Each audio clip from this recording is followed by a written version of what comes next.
Tim Carter. This is Ask the Builder, and this is the fourth video in a series about house foundations.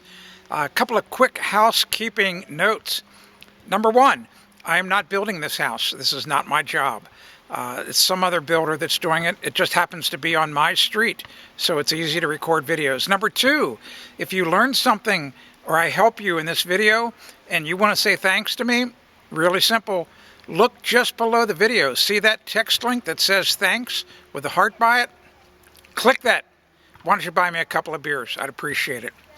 They stripped the forms off this foundation 2 days ago. It was poured 3 days ago, and it's beautiful. Let's take a look. If you remember from the other videos, when the panels were set, you could tell that there was going to be this wall here that's about, 5-6 feet high, but then the wall jumped up really a lot. And the reason why is the hillside back behind the foundation is sloping down towards the foundation, and they needed to create a negative slope away from the foundation, so it's got to be that high. So it's really, really up there. That might be, I don't have my measuring tape out, could be 11 and a half, 12 feet high. It's a really tall wall. But guess what? If you remember in the earlier videos, I talked about a green pipe that was on the ground, and I suspected they were going to cut pieces of it to make sleeves, and there's one of them right there. So there's a sleeve, and I suspect that sleeve might be for the drain pipe for the house, the sewer pipe that's going to leave, and then by gravity probably come around this corner and probably over where those pipes are, back up there. I'm thinking maybe that's going to be where the septic tank is, and then down over here would be the leach field, just behind my truck. I'm just kind of guessing. It's too early in the job. But they could have put that pipe over here. It's going to be kind of interesting to see. I don't know why they wouldn't have put it there, but maybe they didn't think there was going to be that much ground out of the house, and also that would put it pretty close to where the ground would freeze. So this is not a bad location. Let me show you another thing. Remember I talked about having sleeves down on this very low wall, and sure enough, they put one in down here, which is a very good idea. And you can see how nice and smooth the concrete is. They really did a good job. It really looks fantastic. And they have another sleeve down here.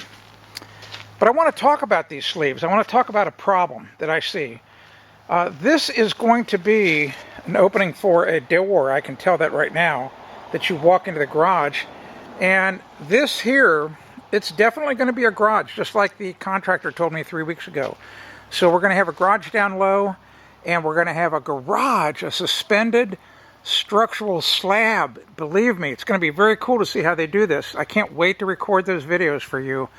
But there's going to be a concrete floor that comes over here, and obviously they're going to have some structural steel in here, but I don't know why they didn't pour a pocket up here, a beam pocket. But I don't know how else they're going to support this big concrete slab. It's going to be very fascinating to see how we do all that. But once again, look how tall these walls are. They did a really, really good job. But here's the problem. And here's some of that green pipe. Here's the leftover green pipe, by the way. It used to be a lot longer. Here's the issue. The way that the ground is supposed to be here, what the code calls for, I'll come in here and show you. So the code says this is the top of the foundation wall here, all right? Because here are the bolts that they're going to bolt the treated lumber plate to. The code says that the minimum distance from the top of the foundation down to where the soil starts should be right about here. All right? So that's like 4 to 6 inches. It depends on what the finish is up here. So that's down here, all right? So look at this now. Let's go over here.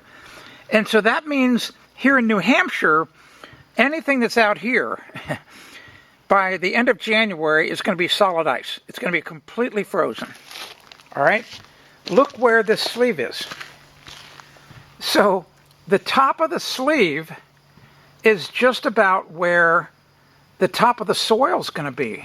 So that's really an odd, in other words, the sleeve, in my opinion, is way too high. Because if it's meant to drain water out of here, what's going to happen is in the wintertime, if water's coming out of this pipe that they may put through here, by the end of December, there'll be nothing but ice here, and it'll completely block the movement of water out this way. All right, and we got that same problem with that other sleeve way down here. But other than that, look how smooth the finish is on the foundation. I don't see any cold seams. They did a really, really magnificent job producing this particular foundation. That's exactly how you should have a foundation installed. In other words, it should look beautiful like this. It's clean.